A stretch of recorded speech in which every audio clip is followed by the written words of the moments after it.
Alright, what is going on, guys? Robert back here again with another video, and today we're doing the January monthly recap.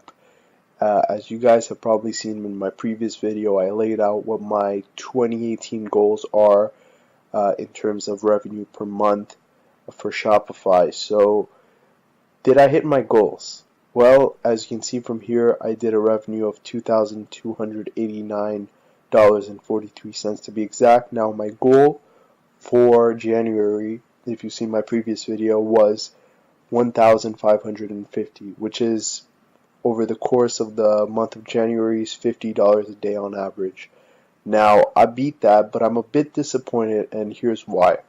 Now, my strategy for this month was pretty easy. I was just doing free plus shipping. I was getting about 40-50% per order, so 40-50% total profit margin. I was making, say for example, for every order I was making $9-10 if my product cost was $4 or $5, and around $19 or so if my product cost was around $10. So I did that because I didn't want to go for a flat $20. I just wanted to go for something right under, so I can incite people to buy. But anyways, yeah, I got around 160 orders, as you can see here, and the reason why I'm disappointed is because I used Instagram influencers, but it was really not consistent, and I wish I would have started around mid-January, focusing a lot more on Facebook ads and things like that. But as you can see here, the first days of January, I was hitting up Instagram influencers, but what happens usually is that they don't answer you right away. Sometimes they only answer you after a few days. So, and even if you get a deal done, even if you structure a deal with them and you say, okay, let's do it on this day, sometimes what happens is that they don't answer you back. So sometimes what happens, and it's really frustrating, is that you're at the very last step where you're asking them for their PayPal address too, so you can pay them, so you can get it done with it, and they can post and whatever. But sometimes they just stop answering, and they probably have other things in their life. Probably they just forgot about you. So you can't get too angry or too frustrated about that, because it's just the way it is. It's, if your business depends on that, just know that that's the risk that it comes with it. It's inconsistency, but that's the name of the game when it comes to influencer marketing with Instagram. It's that sometimes you're gonna have to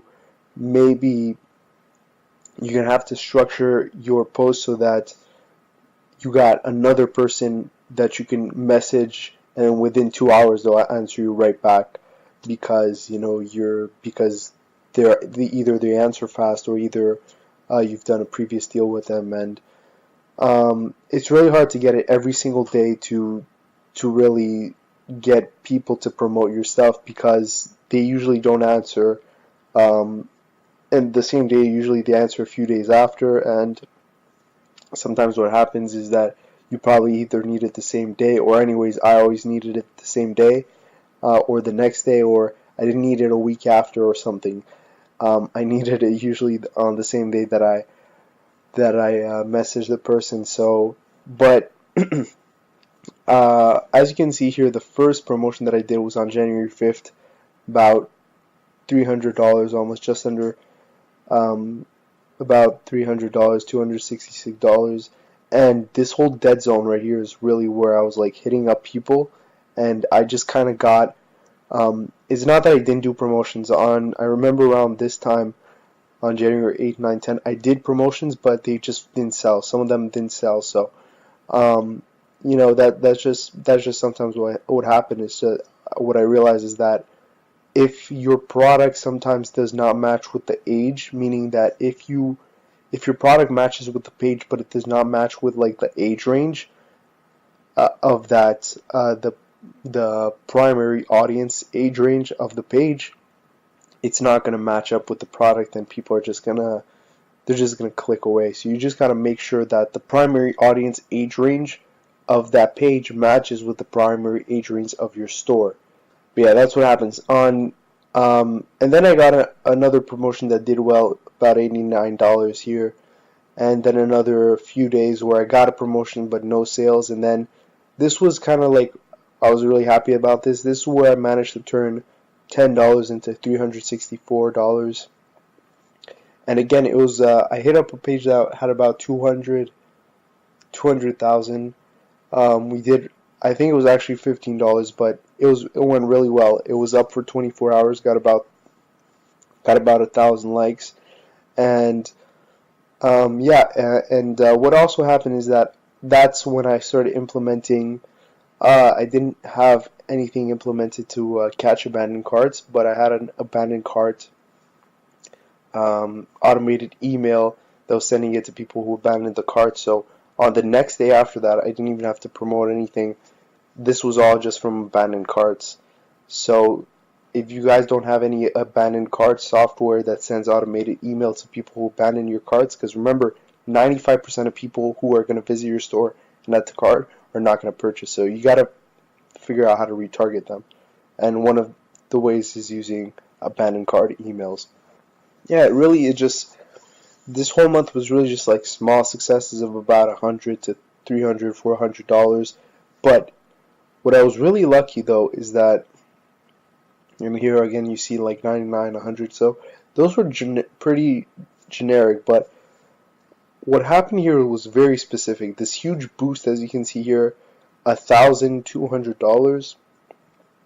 I'll lift up my camera so you can see. On January 27th, that was a bit lucky. Really, that was a bit lucky. I got kind of lucky there, and it was not something I did. It was something that was really interesting, actually.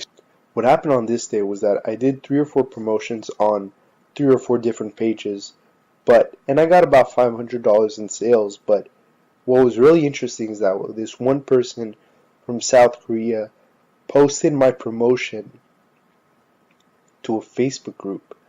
And what happened then was that towards the end of the day, I got over $1,000 in sales because they posted it to a group of like thousands of people. So you can imagine how many sales I got from that.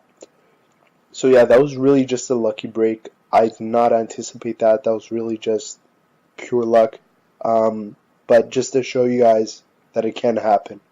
The problem with that afterwards was that because my site it didn't have any reviews on the products or whatever, a lot of people thought that it was like a scam. It was a scammy website, that it was not a real website. So the next day, unfortunately, even though I made this much money, the next day I made $100, but I also lost $200, so that's why it's negative $137 that day. About $200 worth of refunds that day I had to do because of people asking for refunds because they thought it was a scammy website. But that was just a lesson that I learned, that you really gotta make sure you have a legitimate looking website. Yeah, guys, that was really pretty much it. That's all I did. I just did a few promotions that did really well on Instagram.